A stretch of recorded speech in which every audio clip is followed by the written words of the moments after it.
Hunt with passion. Never stop casting. Chase the dream. Welcome to Season 7 of Musky Mastery Outdoors, brought to you by Joe Bucher Outdoors, #1 in big game fish products. Recon Boats, made by craftsmen, built for fishermen, and by Great Lakes Potato Chips. Snack happy, every chip, every bag. Hey everybody, what's up, and welcome back to another Musky Quick Tips segment here on the Musky Mastery YouTube channel. All right guys, in today's video we are going to be talking about one of the most important topics maybe out of all of the videos on my channel, and that is the 4 fundamental characteristics that you need to have in your figure 8, okay? Now this is a 101 video, okay? I'm not going to be talking about all of the fundamental tactics that you are going to need in a good figure 8, but I'm gonna cover the really important ones, okay? And the first one being the equipment, okay? In today's modern day in the of musky fishing, okay, most folks for conventional lures, that would be your anything from twin blades, bucktails, top waters, even jerk baits, soft plastics. We're throwing anything on the shortest end from 8 feet in length to up to 10 feet in length, okay? So having a long rod, this is the #1 fundamental, just kind of thing that you need to make good figure 8s. Rod length is paramount to making that happen. This is Legend Elite series by St. Croix. This is their 9-foot LEM, medium heavy fast, and it's just an excellent blade rod. So again, you want to be thinking rod length for figure 8s for most of your lures. This is kind of excluding your 7/6s for your jerk baits, your glide baits. I'm actually not really even figure 8ing those lures conventionally. I've got some videos on the channel that cover those types of figure 8s. But again, for most of your lures, I throw a lot of blades. 9 foot and above is probably what you're looking for, okay? The second thing that you need for a quality figure 8, folks, I'm gonna kind of couple this one together, okay?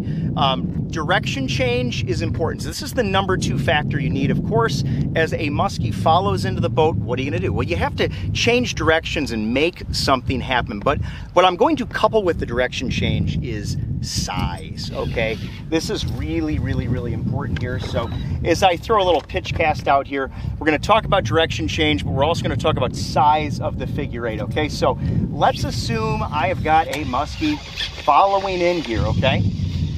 What you're gonna see is the rod tip go into the water early, and I am going to change directions, okay? And within that direction change, you're gonna see that I've got big size. In fact, in my 18.5-foot recon here, I am figure 8ing almost half of the boat length here, okay? So I have got major direction change, and within that direction change, as I'm, executing my figure 8 here, I have got size. You can see I'm kind of crouching down, I'm leaning out. This is very typical, the size of the figure 8 that I'm doing on muskies. You can get away with these little figure 8s on little fish, and if you don't see one coming, sure, you can do the old classic L turn and, a smaller figure 8 like that. But I'm talking about when you got a muskie hot on your lure, okay? You have got to make a big figure 8, and you've got to make those direction changes easy for that muskie to eat, okay? So again, we're talking making big, wide turns, okay? So making sure that those turns are big is critical, okay? So direction change is factor #2, okay? Factor #3, speed change, okay? So we oftentimes in the musky fishing world call this changing gears, okay? Let me show you what changing gears looks like, okay? Throw the lure out here, okay? Here she comes, big fish, okay? Coming in hot, go right into that first turn. Now I'm gonna slow it down on that outside turn, speed it up through the center. Now this is exaggerated right now to make my point. Speed up through the center, hang it up, and slow it down on the turn, speed up, slow down, okay? The speed change is critical, okay? This is fundamental part #3, okay? You've got your rod, you've got your direction change, you've got a big wide figure 8, but you have to have speed change. We talk about bursting lures, changing the speed. That does not change when you come into the boat side maneuvers here. You've got to be changing speed, and I've talked about this on a lot of musky episodes. You got to read the mood of the fish. If the fish is following in more sluggish, do a slower figure-8. Try to get that fish, to come closer to the lure. If you've got a musky that's hot on it, do not slow down. Imagine yourself being chased by a bear.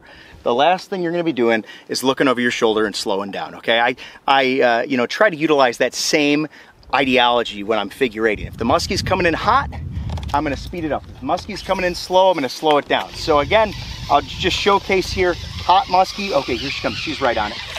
First turn real hot. Still going to slow it down, make sure she's with me. Then I'm going to speed it up. And again, look at the size of this figure-8 here. This is a monster figure-8.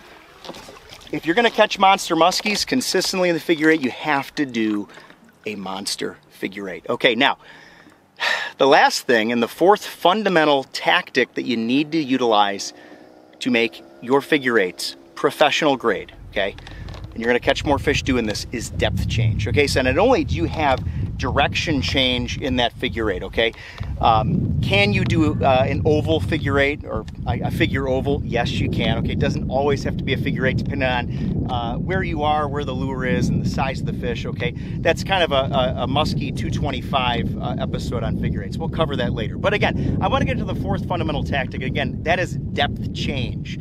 Within your figure-8, when you're changing speed, when you're changing direction, right, you're changing direction on the horizontal plane here.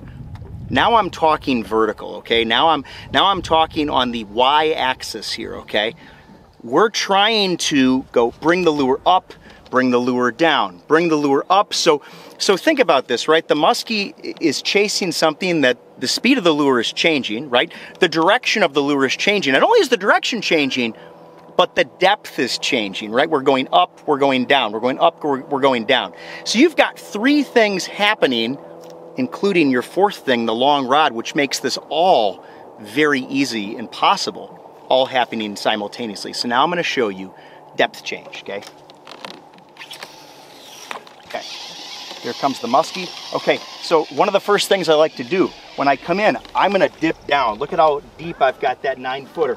Now, in that first turn, I'm going to come up high, then I'm going to dip down, then I'm going to come up high, then I'm going to dip down, and the whole time, I'm also changing my speed. So I've got direction change, speed change, and depth change, all happening simultaneously.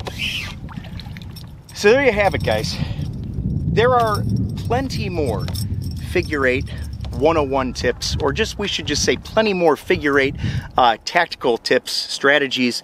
But in this video, I just wanted to really just talk to you about the 4 critical factors that I think, from a guiding perspective, make a huge difference for my clients and for me when I'm trying to film videos for you folks out there. And by the way, thanks to everybody who subscribes. Thanks to all of our viewers out there. You guys are the absolute best. When we're trying to put content together for you, you've got to have these factors working for you, especially on pressured waters. Otherwise, it is very, very difficult to trigger muskies to bite at boat side. So, with that said, I've actually got a moon set on the way here. I have got to get going, but I really hope you've enjoyed today's Musky Quick Tips segment. And as always, thanks for watching.